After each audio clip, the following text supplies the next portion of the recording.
Bismillahirrahmanirrahim. Assalamualaikum warahmatullahi wabarakatuh. Kita belajar biologi lagi ya, tentang kali ini masih di sistem ekskresi, cuma di organ yang terakhir, yaitu organ. Ada anatomi apa di sini? Kulit ya. Kita membahas tentang kulit sebagai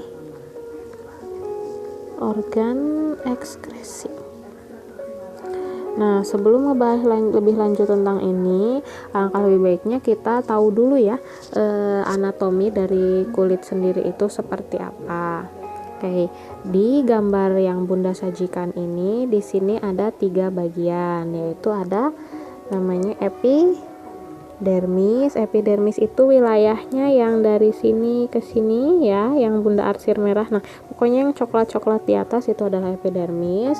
Kemudian wilayah yang kedua, nah ini kalau di gambar sini yang warnanya coklat muda itu adalah dermis. Itu adalah dermis. Kemudian yang ini yang warna kuning-kuning itu adalah hipodermis. Oke, kita bahas satu-satu dulu. Epidermis.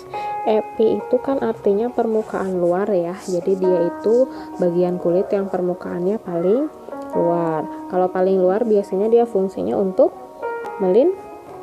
melindungi, iya benar. Kalau melindungi biasanya jaringan epitelnya epitel apa ya? Dia itu terdiri dari epitel pipih. Pipihnya berapa lapis kalau untuk melindungi kira-kira? Berlapis banyak maksudnya di situ. Sel-selnya mati enggak? Kira-kira kalau yang di sini, nah epidermis yang atas, selnya hidup atau mati? Selnya mati. Ini dan aktif beregenerasi. Di sini seperti kalian lihat itu tidak ada pembuluh darah. Ini kan kalau yang di bagian dermis ada pembuluh darah ya. Kalau di epidermis tidak ada pembuluh darah. Cuman sarafnya hanya sampai di bagian permukaan bawahnya saja. Jadi kalau kalian kulitnya terkelupas kemudian tidak berdarah, berarti itu yang terkelupas hanya lapisan epidermisnya aja. Sedangkan kalau kalian lecet sampai berdarah, berarti itu lukanya mencapai bagian dermis, karena di dermis itu sudah ada nih ya pembuluh darah gitu. Kemudian yang kedua itu ada bagian dermis. Dermis itu yang kedua. Di dermis ini lihat di sini banyak bagian-bagiannya yang nanti akan memiliki fungsi khusus dalam kulit itu. Ini yang pertama. Mana dulu ya? Oke, kita dari sini dulu ya. Kita pakai warna yang sedikit berbeda, biru aja ya. Nah, ini adalah folikel rambut ya.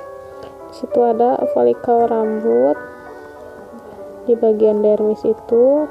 Kemudian di sini ini ada otot dermaster.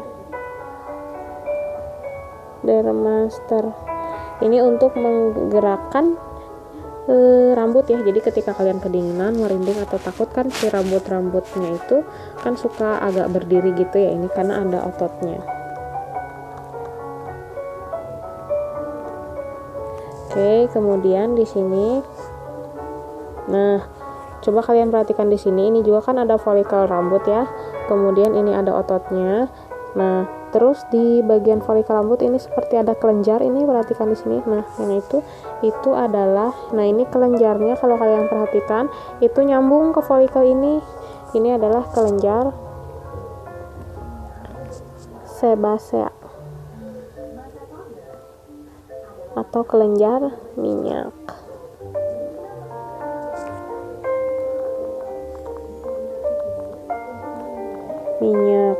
Fungsinya untuk apa kelenjar minyak ya? Untuk melembabkan si permukaan kulit dan untuk menghaluskan si rambut-rambut ini agar tidak kering seperti itu.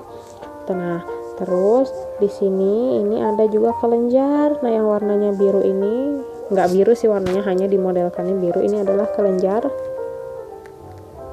sudori. Nah, kelenjar sudori atau kelenjar keringat.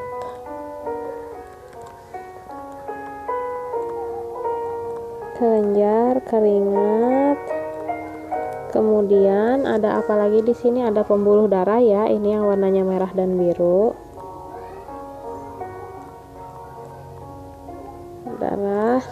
Kemudian ada jaringan saraf. Saraf yang mana? Ini yang warnanya kuning-kuning. Nah, ini jaringan saraf.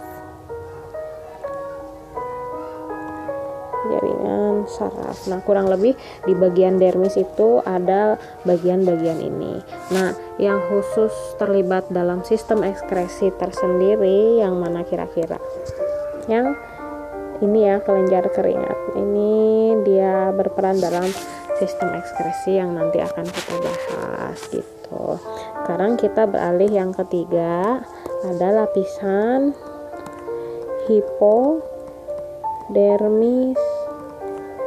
Nah, seperti kalian lihat, ini lapisan hipodermis itu yang paling bawah. Ini kan dimodelkannya warna kuning ya. Kira-kira ini mirip apa ya? Jaringan apa dia? Tersusun atas jaringan? Kalau di kulit ayam, pernah makan kulit ayam kan suka kayak berlemak gitu ya, berminyak gitu. Itu kan ada sama di bawahnya ada jaringan apa kira-kira? Jaringan lemak.